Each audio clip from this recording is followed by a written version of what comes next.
Hər zaman deyirəm, müalicə etaplı olur, müəyyən zaman tələb eləyir. Bir dəfəyə heç vaxt müalicə olmur. Yadınızdadırsa, bu bizim əməkdaşımız demişdim, təzə gəlmişdi bizə.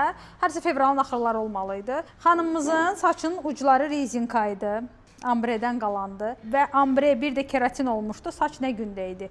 Uçuş, elektriklənirdi saç. İndi neynirik biz? Cəmi 2 dəfə BMX-lə işləmişəm bu saçı bu müddət ərzində və ev qulluğu.